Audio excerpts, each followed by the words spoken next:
We are John and Grace, and in this video we will showcase 3 of the best hikes to do in Auckland in the rain.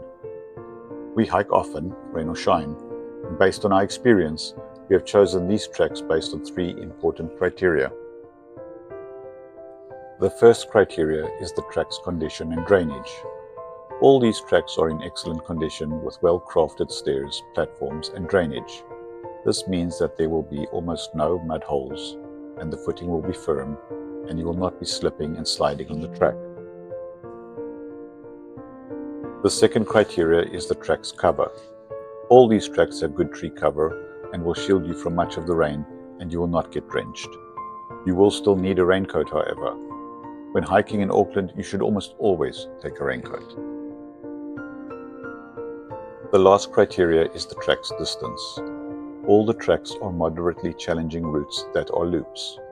Hiking at an average pace of about 3 kilometers an hour should see you complete these hikes in 3 to 4 hours. The first track is the Wairua Loop track and suspension bridge track. This is the easiest of the 3, and the last third of the track can be bypassed if the track is too difficult for some people. The track is found in the Hanua Ranges Regional Park in South Auckland.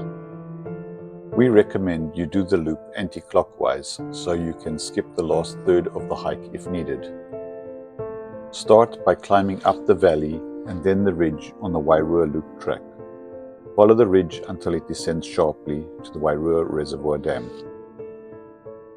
Here you can opt out of the rest of the track and take AllTrails Road back to the start, or continue on the suspension bridge track to complete the full loop. The highlights of this hike are the views overlooking the dam from the top of the ridge, and there are a few lookout points for this purpose. There is also a short track off the main trail to a lookout that is well worth a look. The second track is the Massy Loop track.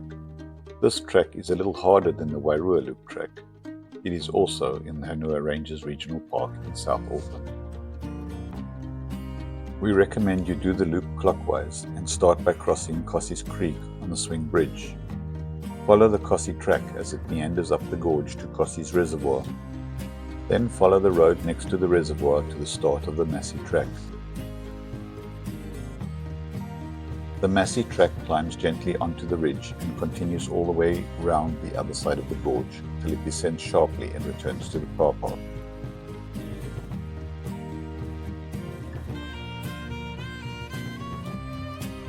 Some of the highlights on this track are the swing bridge at the start and the lookout points on the Massy track. There is also a side track at the start of the track that leads to the Hanua Falls and the Hanua Falls lookout. This is an easy short walk and well worth a look. The trail is usually quite lively with the calls of a number of native bird species, and we have spotted a variety of fungi on this track that may be due to the amount of shade provided by the trees.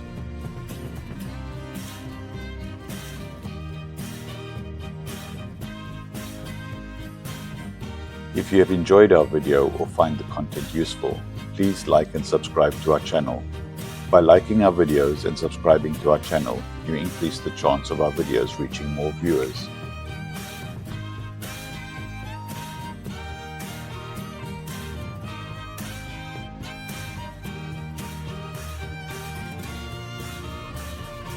We have saved the best for last and cannot recommend this next trail enough. Te Paringa in Maori, or the Auckland City Loop track, is very suitable for a rainy day, but I would recommend this hike for sunny days as well. This is truly one of our favorite hikes in Auckland.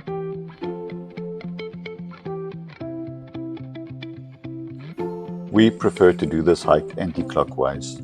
Start by heading up the hill on the upper Kauri track. This part is quite steep with lots of platforms and stairs, and it's covered with kauri trees. Next, turn left onto the long road track at the top of the hill.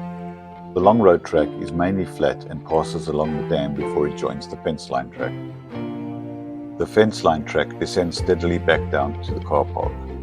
There are a number of stairs, and this is where the biggest kauri trees can be found. The main reason why we love this hike is that it has some of the biggest kauri trees you will find in New Zealand outside of the Waipua forest. Not only are the kauri on this hike huge, but there are loads of them. The first hour is a steady climb uphill on the upper kauri track, mostly on wooden platforms and stairs, passing through groves of younger kauri with older ones here and there. The second hour of the walk is relatively flat as you follow the long road track that has less platforms and stairs, but still has excellent drainage. There are far fewer kauri trees on this track, and it passes the Waitakere Reservoir. The last hour or so is the descent along the fence line track. This track has the largest and oldest kauri trees and slowly meanders down the car park on a mix of platforms, stairs and gravel. The last 30 minutes or so gets quite steep, so we recommend keeping something in the tank to end the hike strong. We have made longer and more detailed videos of each of these hikes, and you can find links to them in the description below or follow the links on the screen.